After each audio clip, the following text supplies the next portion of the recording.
Thank you very much for your wonderful presentation. We actually learned a lot. Well, I learned a lot, and I'm thinking a lot of audience might have felt the same way. So we've been thinking Ikea as moderate priced, but quite very useful and also pretty the furniture companies. But we have seen a lot of like the eco side, sustainability side, and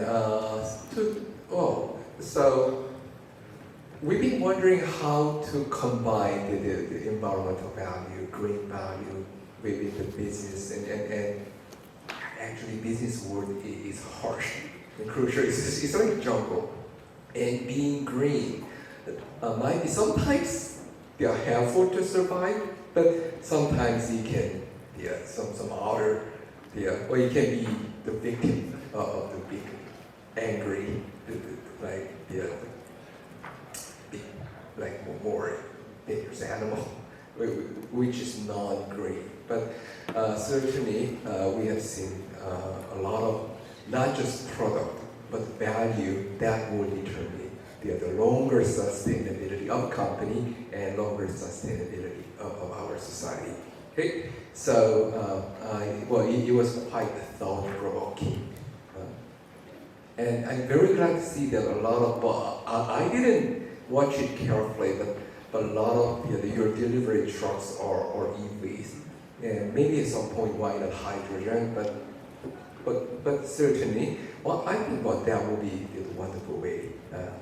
And also avoiding the plastic, one-time use plastic issue, because you have mentioned the Korean Green New Deal, but actually in 2019, the European Union introduced a very ambitious European Green Deal in which not just like renewable energies, but also plastic regulation and farm to fork.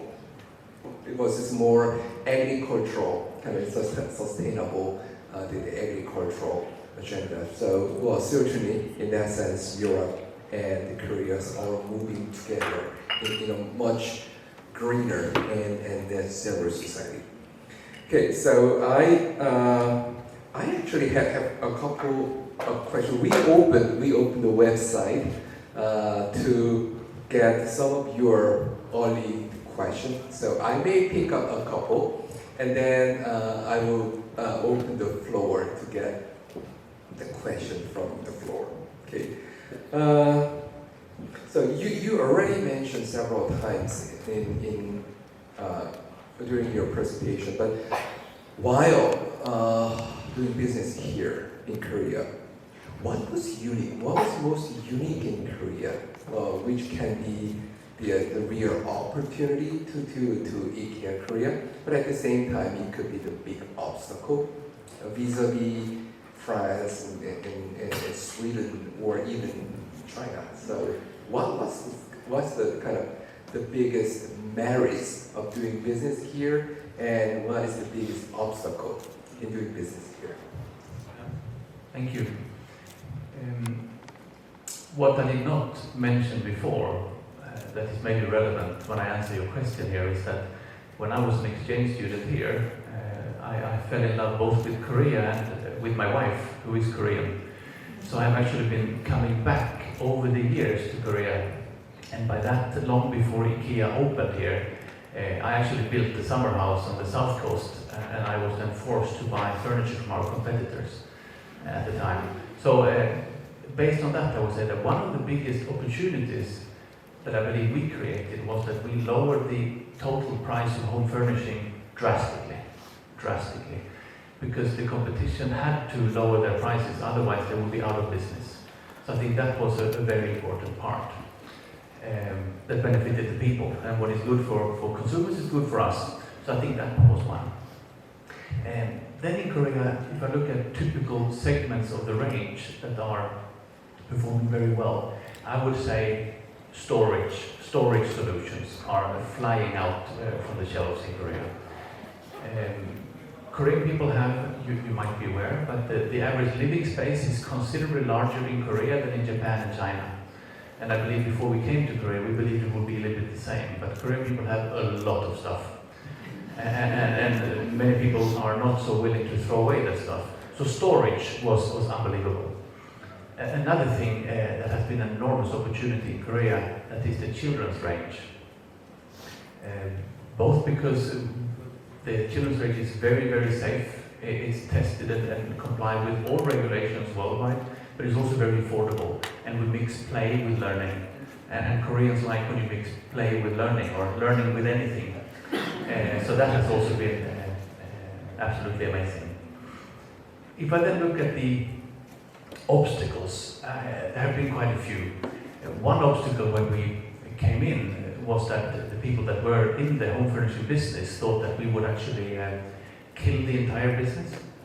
But that did not happen. It did not happen in any other country either, because competitors adjust. So we can show so far, every time we've opened the store, the total business opportunity has increased. So even if we have gone in and taken a certain share of the market, we have managed to arouse the home furnishing interest so much that the total market is bigger, so everybody can actually grow in the same market. But that was a worry from the beginning. But if I look at it from a pure business point of view, in Korea when you buy an apartment, lots of stuff are already built in. Our business model is not based so much on things being built in. It's based on that you decide what you want, you buy it, we can assemble it for you, or you assemble it yourselves, but it's not that it comes with the apartment. The second thing is, we measure something we call share of wallet. So if you look at the total disposable income that a family has for a month, we measure how many percent of that do they spend on their home. And in the entire Ikea world, Korea has the second lowest share of wallet for home furnishing.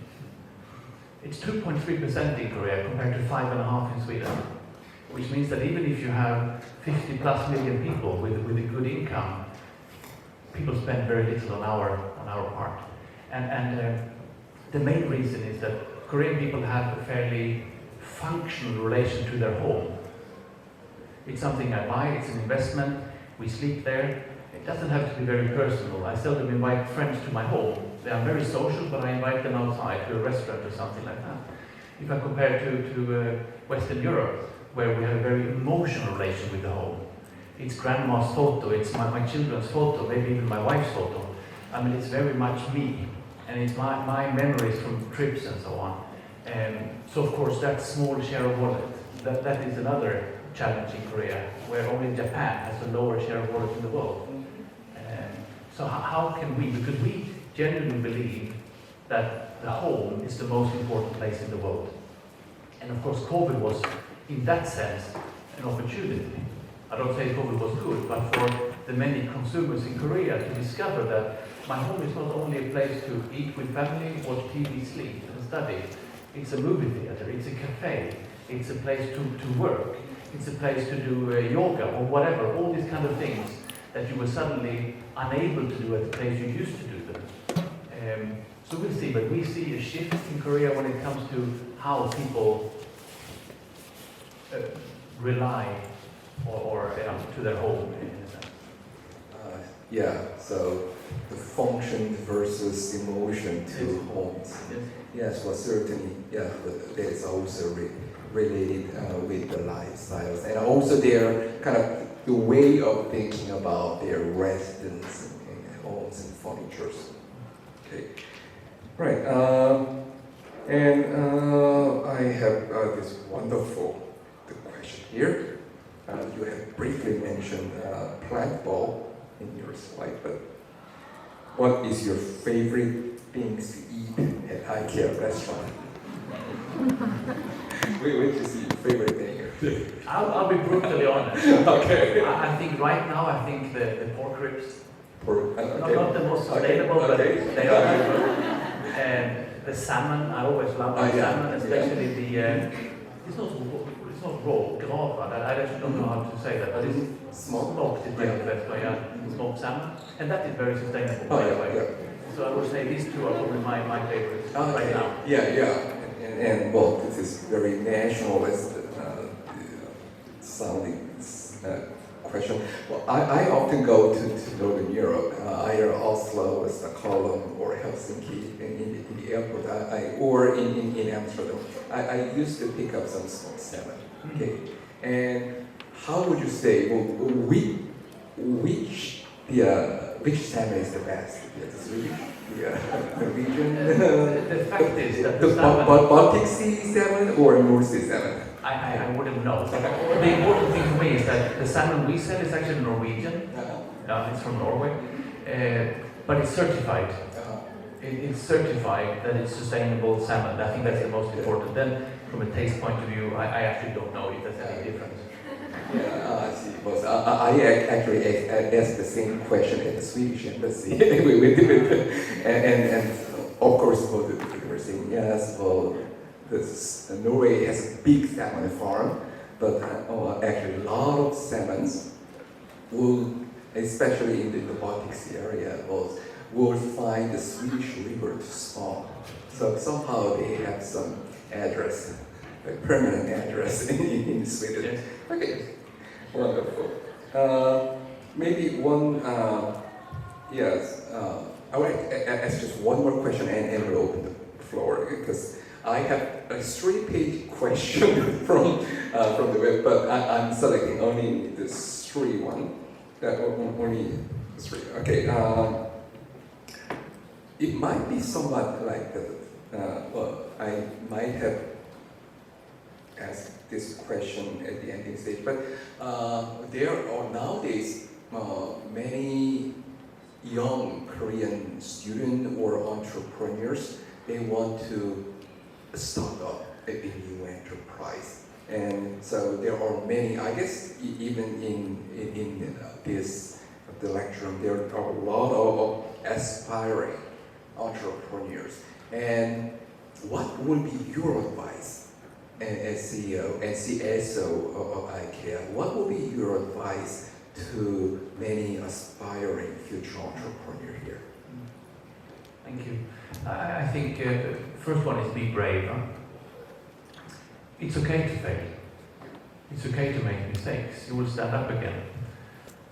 So don't be afraid of mistakes. So be brave. And the second one is look at the impact. What is the impact you want to achieve? So what is your vision, or what is the purpose of the business you want to open up? And make sure that that is something that will make you proud when you're successful. That is something that will actually define you as a person. So that you look at yourself, what do I want to stand for? And go and be brave within that area. Then whether that is to make good lives for birds, or it's good for the planet, or it's to get rich, that's also okay, as long as it's what you really want. But it's because it's about you, your individual goals, and your life. Right, wonderful. Okay, now I will open the floor. So if you have a question, raise your hand. Okay, I see it. Why don't we start from the back? Hello. Hi. Hi, I'm Johansson. I'm studying the global MBA in Korea University. Thank you for your insight lecture. And I'm wondering about what was the differentiation strategy when you first started business in Korea? And I'm also wondering about what was the special difficulties at the time? Sorry, what strategy did you say there at the beginning of the question? The differentiation strategy, yeah, like marketing or something like that. Differentiation Yes. strategy. Yes. Thank you. I would say we brought a few things. I mentioned one already, that was the affordability, where we came in at a price point that was drastically different than the options that were on the market. But I think the second big thing we went down in with was inspiration, and trying to convey the message that you have the ability to design your own home. Find what you like, mix and match. So the whole inspiration part, where we try to convey that message. Because it used to be, until Ikea established here, that you went into a home furnishing store, you had the sofas, you had the beds, you had the tables, that was it. Nobody had a carpet and a sofa a table with a base or a frame. So it was very much in function only. So the whole inspiration part, I think, was tremendously important. The third part was the do-it-yourself, where we say that, and that's also, of course, one of the reasons why we can have a low price point, because we do our part, you do your part, and together we save money. And Korean people were not used to that. They were used to getting everything delivered to their home, assembled and ready. And that, of course, we didn't know, will this fly or will it not fly? And we can say now, after 7 years here, that it's definitely flying. We can see that we have more people in Korea buying services than any market in Europe, for example. But people are so proud when they are part of creating their own home by assembling it and saving money on the way. So I would say these three were probably the most important ones. And if I should pick one, I would say the affordability. All right, thank you very much. Shall we move to the next question? Okay, the gentleman with the black mask. Can everyone hear me? Thank you for your presentation, Mr. Johansson. My name is Taewon Park. I'm currently a master's student in Korea University Business School. I'm currently writing a research paper with my advising professor regarding Ikea's successful market entry in South Korea and its current challenges. And as I was researching about Ikea Korea's sales in the 2021 fiscal year marked the lowest year-on-year growth rate since its landing in 2014. And as I know, planning studios in Cheonho and Shindorim, in the west and east side of Seoul, that were designed to provide accessibility to metropolitan consumers, recently closed.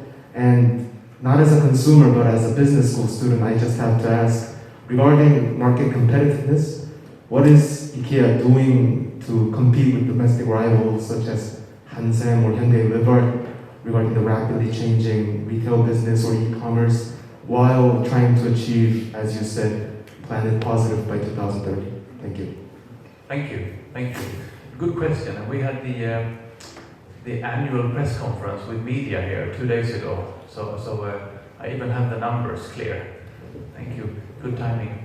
Yes, it's true. In 22, so the year that ended last of August, we had minus 10% year on year. And on the surface of it, I understand your question that it sounds maybe not amazing. If you look at the three reasons, not to explain it away, that this is not my purpose, but for us, the qualitative goals are always more important than the quantitative goals. So of course we want to continue growing if that means that we are in connection with more of the many people. But if we then look at COVID, that prevented people from doing lots of things for not many years, but a couple of years at least. So when COVID started to be phased out, the restrictions were phased out, we had all these revenge happenings. We had revenge travel, we had revenge eating out, we had revenge shopping, lots of things. So what we can see is that all big retailers in Korea, except for one, I will not mention the name, but they are in Joido and pretty new, all other big retailers, based on Google Analytics, lost visitation. Because people simply wanted to go to the park, or they wanted to travel or do something else instead. So visitation dropped, people saw the opportunity of doing other things that they hadn't done for 2 years. The second reason is more an internal Ikea part. During the year, we failed miserably with our supply chain. We had the lowest availability ever. We lost sales, but more importantly, we made lots of consumers disappointed because they came to us with the hope and the plan to buy something that would make their home better, and we could not live up to that because we didn't have these products available for them. That is certainly for us a challenge, and that is very painful when we disappoint people. I have no problem if people choose to buy somewhere else or they buy something else, but when we disappoint people, then it's painful. And if we look at the market, it's quite easy to do because our biggest competitors are actually listed companies, so they have quarterly reports. And if I then look at our top line or our sales, minus 10 is not too bad, actually. It's not too bad. It's quite good. Compared to our biggest competitor, we did well. And of course, we don't have shareholders that are pushing us when it comes to sales or to bottom line. We have shareholders pushing us to do better on the markets where we are, to be more sustainable, to inspire more people. Yes, I would say that is my answer. But that said, of course, I would rather be plus 10. Absolutely, no question about that. Yeah. Did I answer your question? Yes, thank you. Yeah. Thank you. All right. So, sure. You've been waiting for a while. So, yeah. Hey, sorry. I'm Victoria. I'm a graphic designer, and I was really inspired by your presentation. And like any person here, probably I have one question. If you want to join sustainability cause, what kind of profession or skill you need to acquire in future to be hired in Ikea sustainability movement or in other company who contributes to sustainability? Personally, I think that passion is the most important. I mean, there are within sustainability certain parts where you need to be an expert.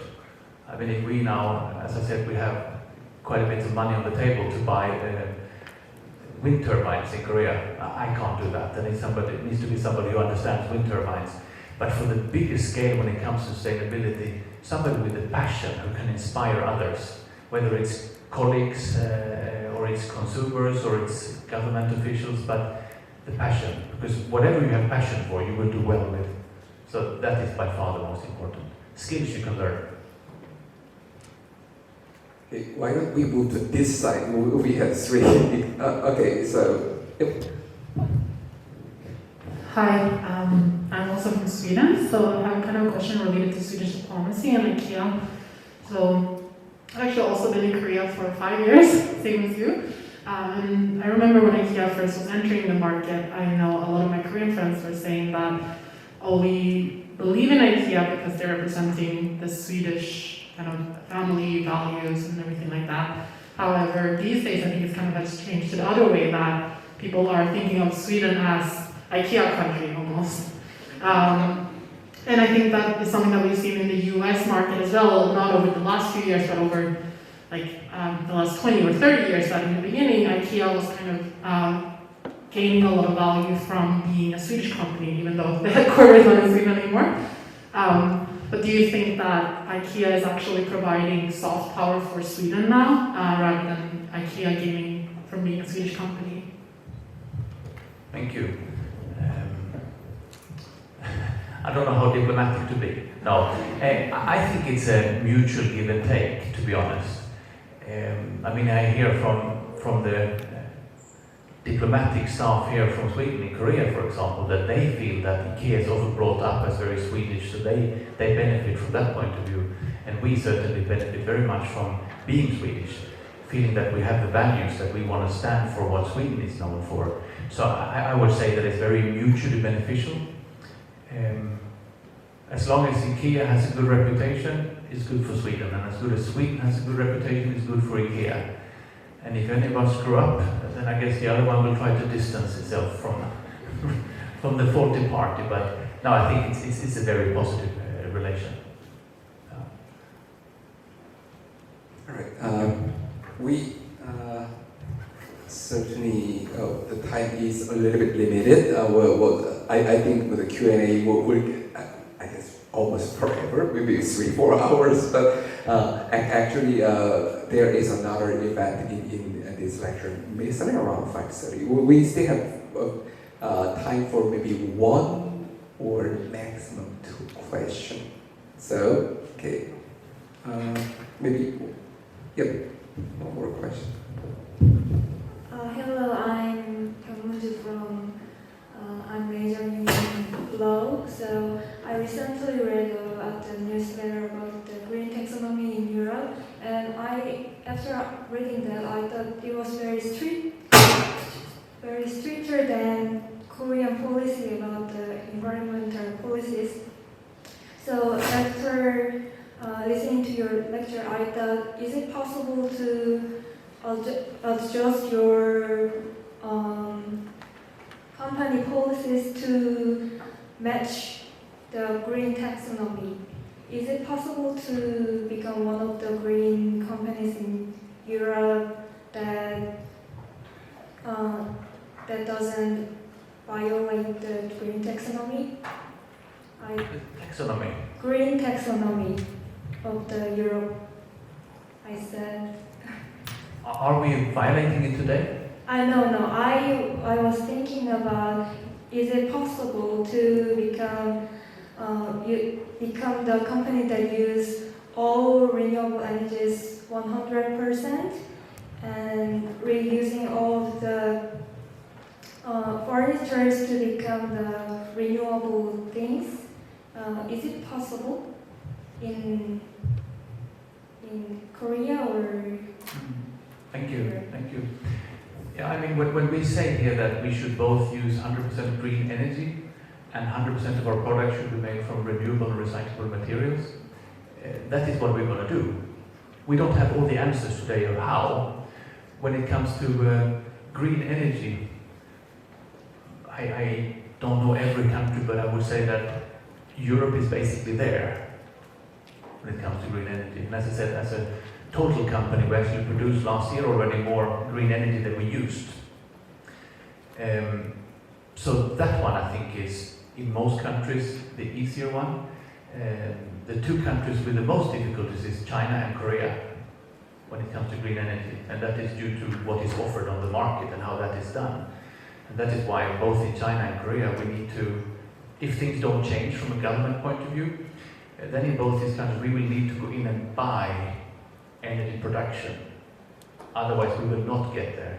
So if we don't manage to find either wind turbines or solar parks in Korea, then we will not be able to reach green energy 100% in 2030.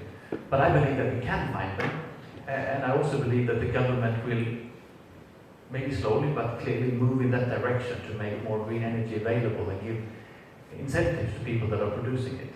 So that one is that. And then when it comes to the products, yes, we will get there. And again, today some materials we cannot replace with renewable or recyclable, and we don't have the solution. But worst case, we have to take them out of the range in 2030 if we haven't found alternatives. So I'm a firm believer that we will be there in 2030. Maybe before, but I would not stretch that, but I think 2030 at least, for sure. I shouldn't say for sure, we can still fail. It's an honest estimation and a goal. We cannot promise, but we can promise to do our absolute utmost. And if anybody can do it, we believe it's us.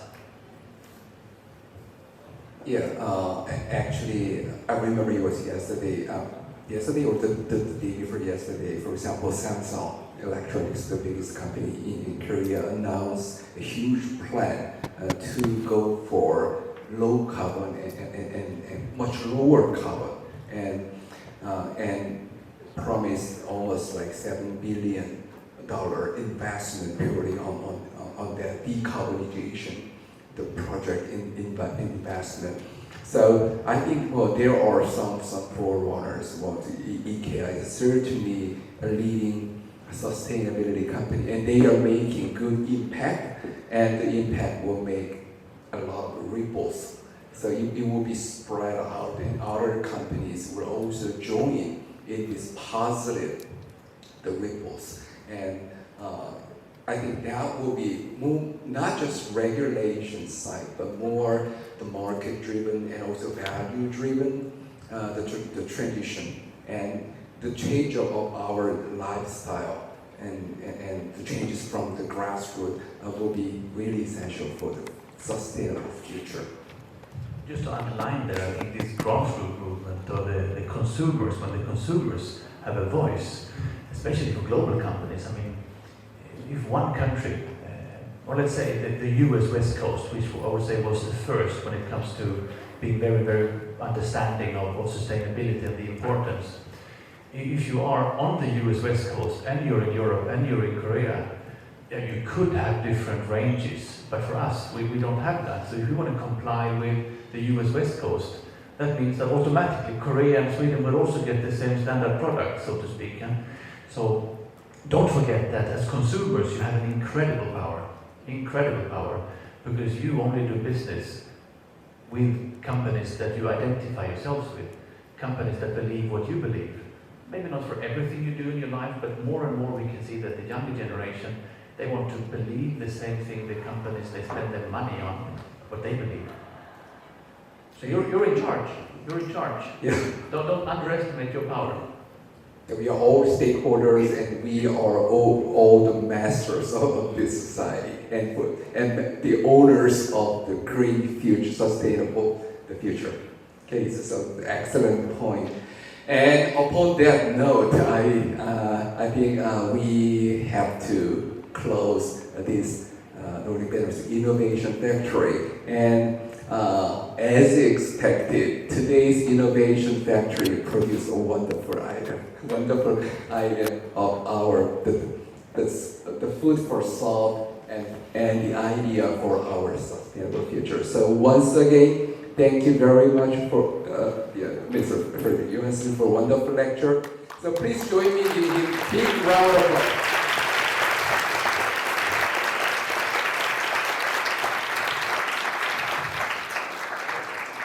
Thank you for having me.